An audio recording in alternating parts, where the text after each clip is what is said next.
Hey, Meghann, Scully, and this is the Limerick Post Show, and we are coming here from the Limerick Milk Market. I'm joined by David. David, let's go back to when the milk market had to shut. What date in March was it that you got told it has to stop?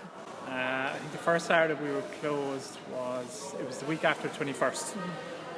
So somewhere around the week, kind of just after 21st of March.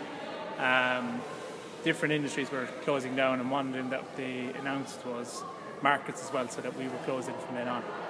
I have to say the milk market is such a special place in Limerick. I think everyone that comes here, even I find visitors, you always say go to the milk market because it's become such a special part of Limerick and it's kind of in the heart of the city. And I think you created such a strong community. So how were the traders and customers when you had said, look, we have to close our doors? Yeah, look, it was tough for everyone, I think, but everyone was kind of in the same boat, I think, as well. So it was very worrying, and it was, for lots of reasons. But I think everyone kind of was supportive of each other and said, look, we'll get through it, and as soon as we're able to get back, we'll get going again and stuff like that.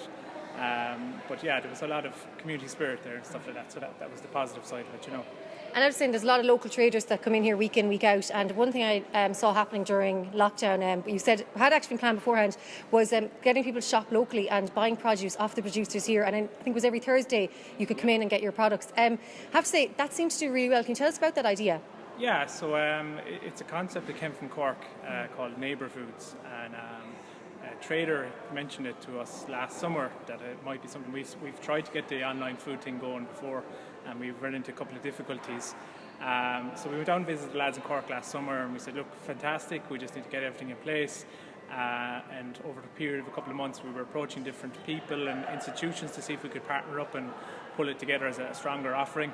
And then we kind of spoke to Deirdre Meghann, who is fantastic, and she does great work with local producers. She immediately loved the idea, and she was on board, which was great because we wanted someone that was going to be very passionate about it.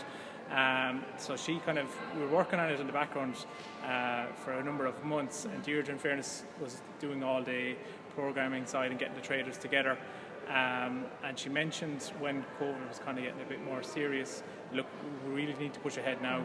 So I have to take my hat off to her. She did an amazing job pulling it together. We just played a smaller supporting role to that. But she did an amazing job pulling the traders together, and the traders as well, to be fair to them, because it's a big task and a big change for them, because they're so used to trading in a space where they know the customers by name, they know their habits, know what they want before they come to the stall. So doing it online where it was completely cashless was a bit strange for them, but again, everyone kind of took brave decisions during it and said, look, we're going to go with this. And it was great to see the success of it, and again, well done to Deirdre and the team for doing that, And I think it's brilliant as well, because I love seeing on social media everyone sharing their cheese and their hams and their meats and their chocolates and their everything, and yes. I think it's really lovely and important, of course, to shop local. Now, can we talk about when the milk market was allowed to open up again and welcome people back? Yeah, so it was announced from the 18th of May, if I'm not mistaken, that farmers markets specifically could come back, and we had actually pivoted to Saturday's a farmers market with street food and crafts. In March we had kind of restricted hot food. We closed this area upstairs, and it was very much a farmers market in the first or second week of March anyway. So when we came back, we had a lot of stuff in place. We had the security at the gate, we had the sanitizers and the one-way system, so it was just kind of putting incremental improvements on that. So again, there was a few other bits and procedures that have been updated since then that we put in place. So it was a bit strange, I guess, coming back, but it was also lovely because you hadn't seen people for nearly 2 months. And traders were delighted to be back to see their regular customers, and it was, again, a big part of the market that people may or may not know is you could have people living on their own, that this is a big part of their week to come down and chat to the traders. They know them by first name in most cases. They'd be asking how's your family, how's this, how's the dog, so it's a very community orientated place. So it was lovely to see that back. It's obviously very different, very challenged at the minute, but it's lovely to be back in some capacity.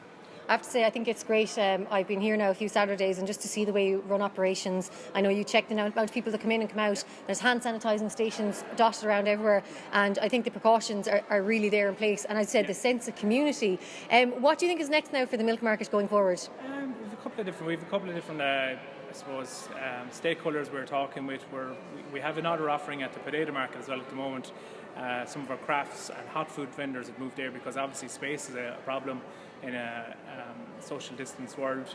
So we're doing the potato market on Saturdays 10 till 3, and you have some crafts and gardening stalls, street food, and you have games starting tomorrow actually. Brilliant. So there'll be kids' games area there from tomorrow for the 7 weeks into September. So that's kind of the immediate future. Fridays and Sundays, you've kind of an open-air cafe type of an experience here with the pavilion units and some of the perimeter cafes too, and you've the Vito Vintage Shop and John the Edge clothing shop. We're also speaking to different partners around doing fairs. We did our first record fair since COVID occurred last Sunday. That went very well. So we might look at doing another one in a couple of months' time. We're also speaking to the Arts Limerick group that we worked with previously, seeing how we could do something, again, fitting in the structures and procedures. And we've had some interesting inquiries as well from organisations that wouldn't ordinarily look at the market, but because of the open-air nature of it, it's bringing interesting possibilities into play, you know. I have to say, it's an absolutely wonderful asset to Limerick City, in the heart of the city, and it's full of, as you say, community, local people, everyone, visitors. And I have to say, thanks so much for chatting to us and letting us know about Limerick. Cheers. Thank you. Thank you.